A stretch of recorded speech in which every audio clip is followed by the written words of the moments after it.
Well, I see a bunch of highly sensitive men who've been told their whole lives that they're too sensitive and to man up, and their response to it is to continue to defy that by continuing to be who they are in all their full glory and showing others through their actions just how sexy it is and just how powerful it is to integrate that into the rest of your life.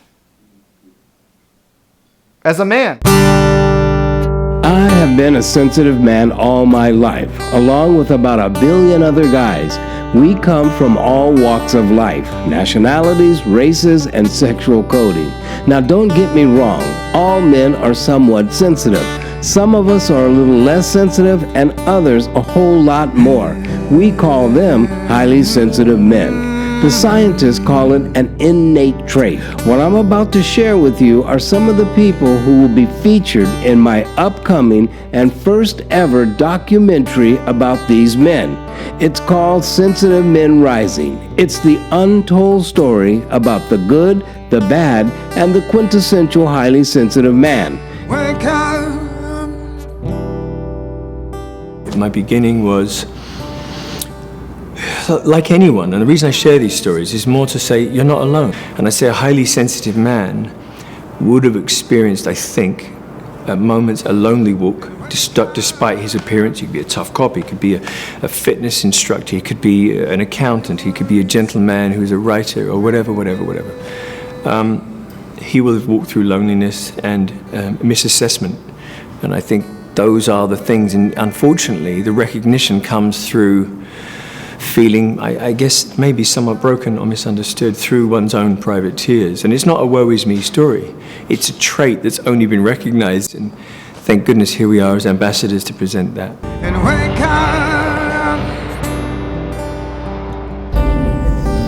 leave your worries and face the brand new day.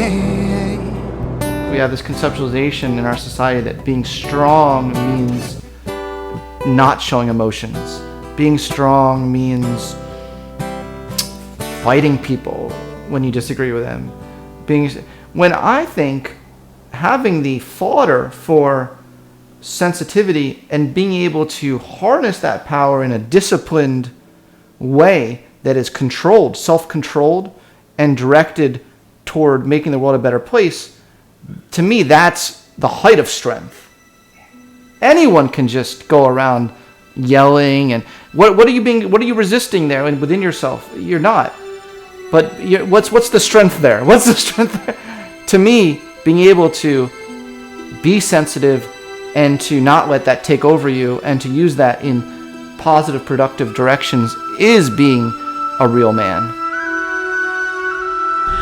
Sensitivity is part of being human, and I think that so many of us have been stripped of our humanity.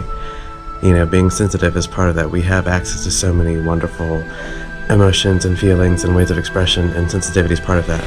There's, always both parts of the extreme. You can go one way or the other, and it could be very, very great or very, very destructive, but to deny someone the ability to be sensitive or a space where they can feel they can be sensitive and vulnerable is denying someone humanity, and manhood, masculinity, it's so much more than what people associate with typically. I was that kid, but being that kid saved my life, because I wasn't a shy kid. I've been out with the gangbangers, murdering people. So I was a kid inside who was shy, had a backpack on, animation kid, reading. I was that child.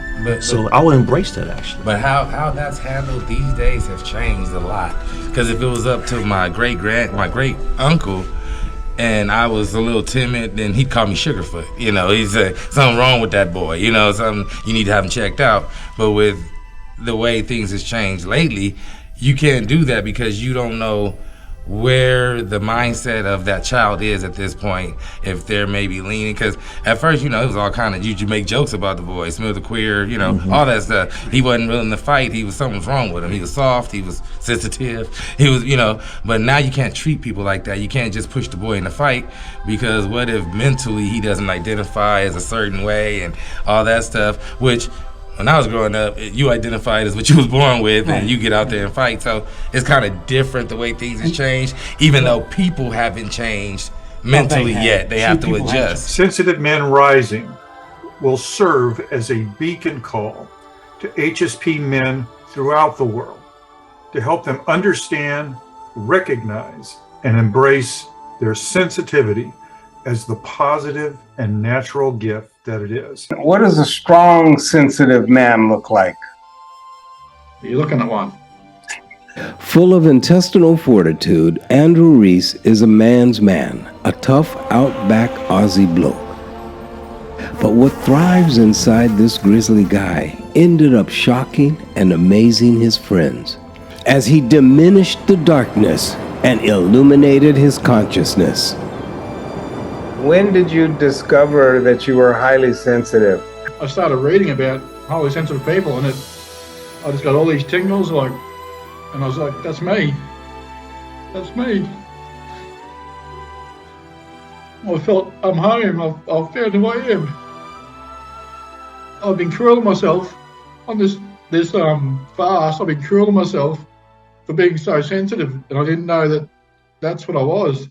Today, Andrew is an awakened man. A man who used to lead with muscle is now leading with his heart. He has fully embraced his sensitive trait and has become a warrior against domestic violence and a healer for toxic masculine males throughout Australia. There's nothing wrong with being sensitive. I think that is the important message, really. And some situations will be maybe more challenging because they're sensitive, and other situations might even be a bit easier for them, or and I think there's real value in in being sensitive towards your environment, in terms of being a deep thinker, to engage on a very deep level with yourself and with others and with the world. And I think that it's really beautiful and much needed, I think, surely nowadays, maybe more than ever. Literally, as we do this, a war, ego, greed, money, not right. And highly sensitive people, I believe, if we come together, will have a voice that says no. There is enough of us to make enough noise about the intolerance of war, hatred, greed.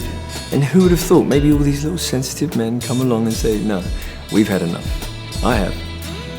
It's about love. This trait, or this awareness of the trait, is just, it's adding to the diversity of the human experience. And I'm just hopeful that more acceptance of the trait means that we get to have more varied experiences, specifically around masculinity. And I don't know, I know highly sensitive men, and I believe they have a lot to offer. So if our social experience becomes more inclusive, then I think we're all going to benefit from it across the board. Sensitive men bring that vulnerability, and some are able to fully embody it without feeling threatened at all by it. Many more do not know how, because they've never seen it modeled by other men. That's one purpose Sensitive Men Rising will serve. As a conduit through which viewers may connect with at least one man in the film who really speaks to them, and his story will awaken the deeper possibilities inherent in their sensitive natures. Just individual differences is what makes our species so special, And it's beautiful how much we can differ from each other in these ways, and that we can come together and utilize each other's strengths to make a bigger whole that is much, much bigger than the sum of its parts.